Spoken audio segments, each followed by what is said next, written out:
Mobutu Sese Seko Kukumbendu Wazabanga, élu président. Moi, Laurent Désiré Kabila, président de la République. Kabila Kabange Joseph, élu président de la République démocratique du Congo. Tshisekedi Tshilombo Félix Antoine, élu président de la République démocratique du Congo. 60 ans déjà, depuis qu'on avait chanté Indépendance Tcha-Tcha, 12 juillet. C'était en 1960, le 30 juin bien sûr, et voilà, aujourd'hui on va en parler. Quelle jeunesse après 60 ans? Quelle jeunesse après 60 ans? C'est une question que beaucoup se posent à ces instants à la maison. Il y en a trop de questions, la jeunesse d'aujourd'hui. On se pose des questions, est-ce que c'est la même jeunesse qui avait libéré les Congo en 1960? Est-ce que c'est la même jeunesse qu'aujourd'hui? C'est avec un grand plaisir qu'on va partager avec une grande dame qui est aussi de la presse, et c'est Madame Tina Salama. C'est avec elle qu'on va développer un peu ces sujets dans cette tranche spéciale 30 juin, 60 ans d'indépendance. C'est avec elle qu'on va parler sur ces questions. On va parler de est-ce que c'est la même jeunesse après 60 ans? Comment résoudre les problèmes aujourd'hui de la jeunesse qui est, on voit des fois négligée, des fois négligents aussi eux-mêmes? Est-ce qu'il y aura de moyens ou de prise de conscience pour cette jeunesse après 60 ans? On va parler avec elle, Madame Tina Salama, que je salue déjà. Bonjour Madame. Comment vous allez? Oui, très bien, comment vous allez? Bien, merci. Et en tout cas, merci à la chaîne d'avoir pensé à moi pour ces 60 ans, surtout de parler de la jeunesse congolaise. D'accord. Il y a déjà des voix qui disent souvent avec votre accent, les gens se doutent de votre nationalité. Les gens se doutent de votre nationalité, croient que peut-être vous venez de l'extérieur comme on a l'habitude. L'extérieur, non, de l'intérieur du pays. Bukavu, je suis née à Bukavu, à l'est du pays. Et vous parlez aussi lingala? Si, déjà à l'époque, je pense à Bukavu, c'est vrai qu'il y avait, avec les mutations, il y avait forcément beaucoup de familles qui venaient d'ici d'ailleurs, et donc du coup, on parlait déjà lingala. Okay. Peut-être que l'accent n'est pas le même, mais bon, voilà. Voilà, donc avec vous, on va parler, Madame Tina, on va parler de cette jeunesse, 60 ans après, qui doivent retenir la jeunesse congolaise, qui sont en train de vous suivre maintenant. Alors que doit retenir la jeunesse congolaise? Non, c'est pas la question que moi je poserais, c'est plutôt que doit faire la jeunesse congolaise, parce qu'aujourd'hui, on doit pouvoir expliquer à cette jeunesse qu'elle fait partie intégrante dans la marche de la société congolaise, et qu'on a besoin d'elle, c'est elle même l'avenir de ce pays. Et même ça, c'est discutable, parce que si on dit toujours à la jeunesse quel est l'avenir de ce pays, et les années passent, et les jeunes, ils ne sont plus jeunes du tout. Donc il faudrait leur dire que c'est eux, les jeunes, c'est eux le présent de ce pays. Donc ils doivent pouvoir s'impliquer, ils doivent pouvoir s'intégrer, mais dans tous les axes, dans tous les secteurs de la société congolaise, parce qu'ils en sont les principaux acteurs. Est-ce que le problème aujourd'hui est que lui-même la jeunesse a du mal à se reconnaître? Quelle est vraiment la place de la jeunesse dans notre pays actuellement, avec tout ce qui se passe dans ce pays? Alors moi je pense d'abord, moi je salue non seulement l'initiative, mais la place que le chef de l'État, Félix-Antoine Tshisekedi Tshilombo, donne à la jeunesse. Il n'arrête pas de le dire dans ses différents discours, il compte vraiment, il mise beaucoup sur cette jeunesse-là. Il voudrait créer des millionnaires congolais, donc avec ces jeunes. Et je me rappelle qu'on a été invité par la fondation Tony Elumelu à Abuja, au Nigeria, pour justement rencontrer. C'était un grand forum en fait, avec beaucoup de jeunes où on les aide à se développer, ceux qui ont des projets, tout ça, dans des financements. Donc le président a tenu à se faire accompagner par une grosse délégation des jeunes Congolais qu'il voulait en tout cas aider à émerger et à emmener ailleurs. Effectivement, on est arrivé là-bas, c'était très bien. C'est des jeunes avec des très beaux projets, c'est des jeunes qui peuvent vraiment comme je l'ai dit, en tout cas qui ont un rôle important à jouer. Ils s'en sont bien rendus compte, donc on était avec eux, on était très fiers d'avoir des jeunes comme ça. Et donc ça veut dire qu'il y en a beaucoup dans ce pays qui ont ce potentiel-là. Il y en a beaucoup qui non seulement ont des projets, mais qui ont quand même tenté quelque chose. Ce n'est plus une jeunesse qui se dit, bon, je croise les bras, j'attends qu'on me donne tout. C'est vrai que c'était ça à un moment. Avant, oui. Exactement, il y a un moment, c'est que les plus On importants, rend de c'était de parcelles finir. pour envoyer les enfants en Europe. Soit les jeunes, c'était que ça, ils voulaient absolument aller en Europe, on pensait que c'est là qu'il y avait l'avenir. On est en train de se rendre compte que non, c'est pas forcément ça, on peut bien faire des choses dans son pays. Alors les jeunes, c'était aussi, il fallait absolument avoir un diplôme universitaire. Peut-être pas mérité, peut-être qu'on ne comprend pas, on ne maîtrise pas bien et tout ça, mais on se dit, bon, je suis licencié, et après, chômage, c'est pas de ma faute, c'est la faute au pays. C'est pas un problème qui vient souvent, parce que ici en RDC, on nous apprend déjà dès l'école de devenir un travailleur, au lieu de nous apprendre à devenir un patron. Mais c'est ça. C'est la donne qui est en train de changer. Parce qu'effectivement, on nous apprend d'abord à avoir des diplômes. On nous dit qu'on est important. On est important dans la société si on a un diplôme. Donc du coup, tout le monde veut aller à l'université. Quelles que soient les conditions, on a un diplôme. Et après, souvent, on ne sait même pas défendre ce diplôme-là. Alors qu'il y a des métiers aussi qui peuvent bien payer. On peut être menuisier, on peut être maçon. Ailleurs, ça se fait très bien. Donc, il n'y a pas de ce métier. Et il ne suffit pas forcément d'avoir une licence pour changer, pour apporter quelque chose dans son pays. Ça, il faudrait vraiment que les gens puissent l'intégrer. On a une nouvelle catégorie des jeunes en ce moment. Ce sont les entrepreneurs. Il y a beaucoup de startups qui sont en train de naître. Et des jeunes qui ont compris que, écoutez, c'est vrai qu'on parle du chômage. Il y a peut-être un problème d'accès à l'emploi pour les jeunes. Qu'est-ce qu'on va faire? Est-ce qu'on va attendre? Est-ce qu'on va continuer à postuler? Voilà, pleurnicher, envoyer des CV dans toutes les entreprises, à appeler un oncle qui a une bonne position pour qu'il puisse nous positionner, ou on se prend en charge? Effectivement, il y a une catégorie, certes encore petite, mais qui est en train de prendre conscience et qui entreprend, qui n'attend pas. Alors, il y a d'un côté, et moi je l'ai bien aimé, c'est le président qui l'a dit hier, il dit les jeunes ne devraient pas penser que pour réussir ou pour émerger, il faut absolument être dans la vie politique. Donc il y a plusieurs secteurs. Mais c'est maintenant un problème. Il y a plusieurs jeunes qui pensent maintenant que la vie c'est dans la politique. On vient dans la politique pour se faire de l'argent. Est-ce que c'est ce style de vie-là que les jeunes doivent avoir dans le tête? Moi personnellement, c'est vrai que j'ai eu une fonction importante. Je me considère jeune, c'est un état d'esprit. Et moi, c'est pas pour l'argent. Vraiment, je voudrais appeler les jeunes à une conscientisation et à comprendre que c'est un sacrifice plutôt. On y va si on sait qu'on a quelque chose à donner ou qu'on va apporter quelque chose. Sinon, un combat pour changer les choses, pour impacter les autres qui n'ont peut-être pas cette chance-là. Donc on est une autorité, qu'on est dans la vie politique, c'était pour changer les choses, ce n'est pas pour se faire de l'argent. Ça, il ne faudrait pas que la jeunesse, mais que toute la classe politique puisse comprendre cela. C'est vraiment bien dommage si on a encore cette idée, et c'est peut-être pour ça que les choses ne changent pas forcément, parce que les gens ont une autre idée de la politique. Moi, je pense que si on pensait nation congolaise, si on pensait à ce pays, à ce qu'on voudrait léguer à nos enfants, on n'irait pas avec cette idée-là. Et pourtant, il y a bien de secteurs où, en tant que jeune, on peut évoluer et faire les choses. Donc, il ne faut pas seulement penser à la politique. Alors, si on devrait parler de la jeunesse et de la politique, quel est le constat aujourd'hui? Récemment, il y a eu des nominations dans les entreprises publiques. Quelques nominations dans les entreprises publiques. Il y a eu très peu de jeunes. Même problème que les femmes rencontrent. Donc c'est après, nous finalement, on est délaissés pour compte. Dans le gouvernement, le président avait tenu en tout cas à ce que, même si c'est un gouvernement de coalition, il avait tenu à ce qu'il y ait quand même des jeunes qui soient représentés. Et c'est ce qui est vraiment fait. On a quand même vu pour une fois des jeunes. Plusieurs jeunes qui occupent de postes. Voilà, pas seulement les ministres de la jeunesse, la ministre de l'économie, le ministre du tourisme, recherche scientifique, c'est quand même des jeunes. Et voilà, tourisme, et même le vice-ministre des Finances. Et c'est très bien qu'on commence quand même à voir des jeunes à ces postes de responsabilité. Alors, le conseil est lequel? C'est que dans la grande majorité même des partis politiques, les jeunes ont comme pour rôle d'ascenser les grands, les adultes. C'est quoi le problème qui se passe? Souvent, c'est la jeunesse qui est utilisée, même pour que le politique puisse prendre de place, de pouvoir.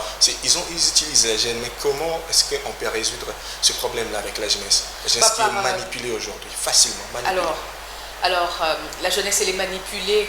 Pour être manipulée, il faut être manipulable. C'est que vous acceptez à un moment ces conditions-là. Donc, tant que vous ne vous révoltez pas, tant que vous pensez que c'est normal, que votre rôle soit de faire du dialélo assez politique, assez âgé, assez expérimenté. Non, il faut qu'il y ait une relève. Il faut que ces politiques aussi puissent se rendre compte qu'ils doivent à un moment s'écarter de cette scène-là et de transmettre des valeurs et de transmettre leur expérience à cette jeune génération pour qu'elle puisse prendre le relais et la relève. Est-ce que c'est le cas? Est-ce qu'ils se parlent franchement? Moi, je ne suis pas dans les partis politiques, mais je pense que la jeunesse devrait quand même prendre conscience. Et on est en train de voir quand même un moment, en ce moment plutôt, un éveil de conscience. Pas qu'en politique, ça ne devrait pas qu'être en politique, dans tous les secteurs de la vie. Il faudrait que les jeunes se rendent compte qu'ils ont un rôle important à jouer.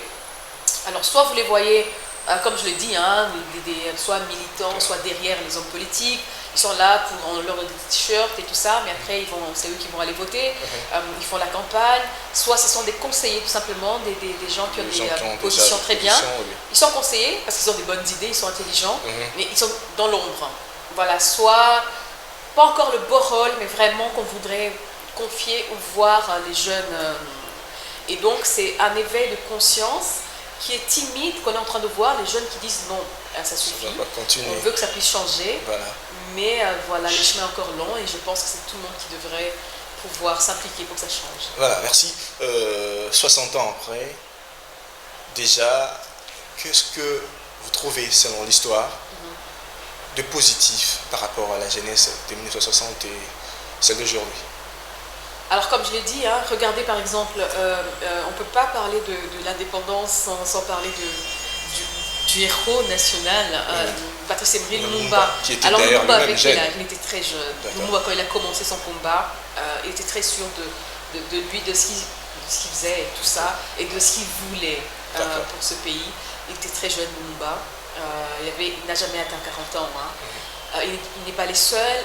Mobutu, il y a Étienne Tshisekedi qui était jeune aussi. Étienne Tshisekedi, tout ce monde-là, quand ils ont commencé leur combat, ils étaient assez jeunes. Donc il faudrait quand même, à un moment, savoir ce que l'on veut. Donc ce n'est pas seulement parce qu'aujourd'hui, les succès il est dans les partis politiques que vous y allez. Ce n'est pas parce qu'aujourd'hui on dit qu'il y a des entrepreneurs qui font quelque chose et que ça marche, que même si vous ne savez pas les BABA, vous ne maîtrisez rien, vous y allez. Ce n'est pas parce qu'on dit que les mouvements citoyens, c'est eux qui sont debout, qui veulent changer les choses, vous y allez, vous ne comprenez pas le combat. Il faut savoir ce que vous voulez. Il faut savoir ce que vous voulez léguer à la jeune génération, parce que la jeunesse, elle passe très vite. Donc voilà, je dis qu'à l'époque, c'est vrai qu'il y avait des jeunes quand même qui ont fait des choses, et des femmes aussi, qui ont fait des choses, mais vraiment avec beaucoup de conviction. Alors, ça évolue, c'est timide, vraiment, comme je le dis, mais ça change. Comme je le dis, il y a des mouvements citoyens, il y a des jeunes entrepreneurs maintenant, il y a quand même des jeunes ministres que nous voyons. Il y a encore beaucoup à faire. Qu'est-ce qui vous a retenu de la jeunesse d'avant aujourd'hui? Qu'est-ce que vous retenez de... Mais c'est cet engagement-là, et c'est des gens qui, quand ils faisaient des études quand même, vous pouvez voir même les discours de certains politiques, je ne vais pas en citer ici, mais quand vous dites son âge, vous voyez les discours qu'ils tenaient, leur prise de position, mais c'est salué, voilà. Et même comme je l'ai dit, quand ils allaient aux études, mais vraiment, ils maîtrisaient la matière, leur domaine, leur secteur. Voilà, donc il y a quand même beaucoup à apprendre de cette jeunesse-là, mais qui aussi était assez éparpillée, toujours souvent la cause des politiques et tout ça. Il n'y avait pas une cause commune de la jeunesse, ça on peut le dire. Mais aujourd'hui, quand même, on se rend compte que les jeunes se disent, nous sommes une catégorie à part entière, on devrait nous prendre en considération. Un peu comme les femmes aussi réclament leurs droits, les jeunes disent, nous voulons aussi avoir accès à des postes de responsabilité, nous voulons que l'on nous prenne au sérieux. Et pour ça, il faut qu'ils montrent vraiment qu'ils sont matures et qu'ils ont des choses à faire, à apporter. On va revenir un peu par rapport à ces problèmes aujourd'hui, les jeunes qui sont manipulés. Comment résoudre ces problèmes-là? Comment les jeunes peuvent résoudre ces problèmes-là de manipulation? Peut-être qu'il y a d'autres qui sont conscients qu'ils sont manipulés, mais ils arrivent quand même à être toujours manipulés. Mais c'est quoi ce problème? Comment on peut résoudre ces problèmes-là aujourd'hui? Alors, moi, je pense que La solution d'abord principale, c'est l'éducation. Voilà. Quand on donne accès à l'éducation, et c'est ça que le chef de l'État veut vraiment, et cette année, comme vous le savez, en tout cas l'école primaire est gratuite, c'est par là qu'on va résoudre beaucoup de problèmes en tout cas qu'on aura dans ce pays. C'est la clé, l'éducation. Donc quand vous êtes éduqué, quand vous savez ce que vous valez, vous ne vous laissez pas faire ou marcher sur les pieds. Okay. Vous allez postuler, si vous avez des ambitions politiques, vous allez créer votre entreprise, vous allez créer des richesses. Parce qu'il ne faut pas vous leurrer. Personne ne vient vous donner... il faut se battre. C'est un monde assez... il faut se battre avec cette génération de nos parents, peut-être qui ne veut pas lâcher, parce que même dans les entreprises publiques, vous voyez, à la fonction publique, il y a quand même des gens qui doivent aller à la retraite, qui n'y vont pas pour x, y raison et tout ça. Donc il faut qu'il y ait ce relais-là. Les autorités ont un rôle à jouer. Les jeunes aussi, il faut que ce soit des jeunes qui en valent la peine, qui ont quelque chose à donner. Il faut qu'on fasse comprendre aussi à cette autre génération qu'elle doit partir et donner la chance aux jeunes. Et donc voilà, pour moi, c'est d'abord l'éducation, c'est une prise de conscience de ce qu'on peut apporter. Et c'est d'avoir, comment dire, y aller avec pas en ordre dispersé. Pas parce que moi je suis mouvement citoyen, vous êtes parti politique, vous êtes entrepreneur, donc que les jeunes se mettent ensemble pour voir ce qu'ils peuvent. En fait, tu es un peu l'opposition, trop de l'opposition. Moi je suis de l'opposition, moi je suis de la Exactement. On a les mêmes problèmes, les jeunes ont les mêmes problèmes, les jeunes ont les mêmes préoccupations. Donc s'ils se mettent ensemble, c'est vraiment une cause qui va. Ça va secouer les autorités et puis ils verront qu'il y aura des résultats. D'accord, on est déjà presque à la fin des dernières questions. D'abord la question, on ne peut pas parler des 60 ans sans pour autant penser aussi à nos sœurs et frères qui sont de l'Est du pays, qui continuent à subir toujours des massacres et des viols. Un message pour ces jeunes-là aussi, qui des fois ils se regardent et se disent que non, moi c'est fini ici, je ne vais pas aller loin. Je trouve que ma vie c'est ici. Je trouve un mec on peut être ensemble, surtout, je parle surtout de femmes. Quel message que tu peux lancer pour eux pendant ces 60 ans? Alors c'est vraiment, je pense que c'est l'épine sous les pieds de ce pays, les conflits ou les poches de conflits qui continuent dans la partie est du pays. Et je pense que dans le discours du chef de l'État, il a encore martelé, mais vraiment avec beaucoup de fermeté, qu'il se bat, qu'il ne dort pas tranquille tant que cette question n'est pas résolue. Et de nous tous Congolais en fait. Okay. Donc nous sommes de cœur avec les gens, avec la population de l'Est du pays, avec nos frères et sœurs de l'Est du pays. Moi-même, je suis de l'Est du pays. Et je peux vous garantir que j'ai vécu les deux guerres. Donc la première de l'AFDL, l'entrée de l'AFDL. La deuxième avec le RCD Goma. Effectivement, quand on est jeune, à un moment, on pense qu'on est limité, on se dit « ma vie est finie », comme vous le dites. On a tous eu ces moments-là, après une première guerre, une deuxième, vous dites « je ne vois pas où est-ce que je vais aller, c'est fini pour moi » et voilà, vous êtes vraiment très limité. Mais en tout cas, beaucoup de courage et mine de rien, c'est quand même des jeunes, c'est une population à féliciter, à saluer pour leur bravoure, pour leur résilience. Vous serez surpris si vous allez à Goma, Bukavu, Beni, de voir comment les jeunes sont dans le commerce, comment les jeunes sont très preneurs, comment les jeunes sont dans des associations féminines ou des jeunes ou autres, mais vous serez surpris. Donc ne pensez pas que c'est une jeunesse qui est résiliée, qui a lâché. Ah ben non, c'est vraiment des jeunes très dynamiques et moi je voudrais saluer cela. Ici on peut trouver des jeunes, mais bon, qui se lèvent à 11h, on dit oui, il n'y a pas de boulot et tout ça. Mais à l'Est, vous avez quand même des jeunes qui se battent, malgré toutes les conditions assez difficiles autour. Les jeunes de partout, en fait, je salue leur éveil de conscience, leur bravoure, leur dynamisme, et je leur dis que c'est avec eux que nous allons changer ce pays et que nous comptons beaucoup sur elle, sur cette jeunesse-là. Merci. C'est vraiment, c'était un plaisir, une question j'avais dit 10 questions. J'aimerais que aujourd'hui, la jeunesse, je n'arrête pas de le répéter, que la jeunesse souffre aujourd'hui. Une grande partie qui se vend, surtout nos sœurs, qui se vend vraiment une grande partie de la jeunesse. Il y a une grande partie de jeunes qui se sont donnés pour l'alcool. À qui la faute? Le gouvernement, famille ou Je pense que jeunes? c'est partagé. C'est partagé. C'est peut-être les conditions n'étaient peut-être pas assez réunies. Si vous avez la chance d'étudier, vous et moi, c'est peut-être pas le cas pour tout le monde. Peut-être qu'il y a des jeunes qui n'ont pas pu aller à l'école parce que les parents n'avaient pas les moyens. C'est pour ça que l'enseignement devient gratuit, parce qu'on veut vraiment donner la chance de le bas âge à tout le monde. Peut-être qu'il y en a qui se sont vite découragés, les jeunes eux-mêmes, donc je dis aussi qu'ils sont responsables, qui pensent que bon, pour se faire un peu d'argent, la facilité pour une femme, une jeune fille, c'est d'être belle, de se donner aux hommes, moyennant quelques pièces de monnaie, alors que non, on peut vendre des beignets devant sa parcelle, on peut, il y a beaucoup de choses qu'on peut faire étant jeune. C'est encore une fois l'éducation, donc il faut continuer à se cultiver, à pas se décourager. C'est vrai que les conditions pour les jeunes, pour la jeunesse, pour beaucoup de catégories de population dans ce pays depuis des années ne sont peut-être pas réunies pour que un jeune puisse rêver, mais il y en a qui l'ont fait. C'est possible de le faire. Il suffit d'être déterminé, il suffit d'y croire et de se donner les moyens et d'être concentré, de savoir ce qu'on veut. On ne demande pas aux jeunes de ne pas sortir prendre un verre. Ils sont jeunes. Hein, la jeunesse, elle passe vite, comme c'est écrit, je crois, dans l'Ecclésiaste. Profite de ta jeunesse. Il faut bien avoir des jeunes équilibrés, hein, donc sur tous les plans. Des jeunes qui ont des loisirs, qui vont faire du sport, voilà, c'est très important. Mais il faut des jeunes aussi engagés. Engagé, c'est pas être dans l'opposition. Engagé, c'est pas insulter les autorités. Engagé, c'est savoir qui l'on est et qu'est-ce que l'on veut faire pour ce pays, qu'est-ce que l'on veut apporter dans la construction, dans la reconstruction de notre pays.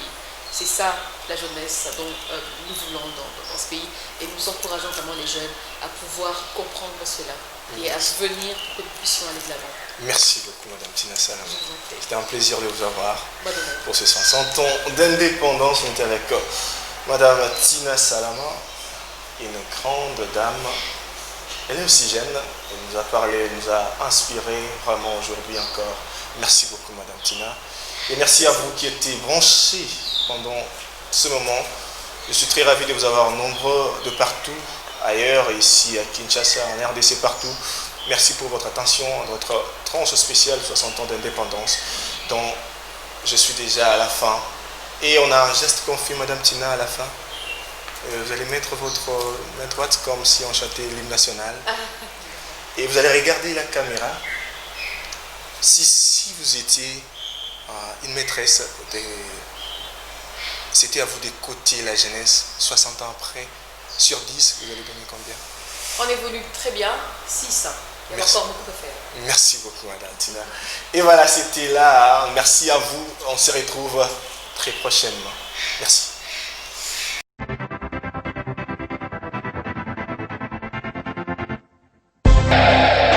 Moi, Mobutu Sese Seko Kukumbendu Wazabanga, élu président. Moi, Laurent Désiré Kabila, président de la République. Kabila Kabange Joseph, élu président de la République démocratique du Congo. Tshisekedi Tshilombo Félix Antoine, élu président de la République démocratique du Congo.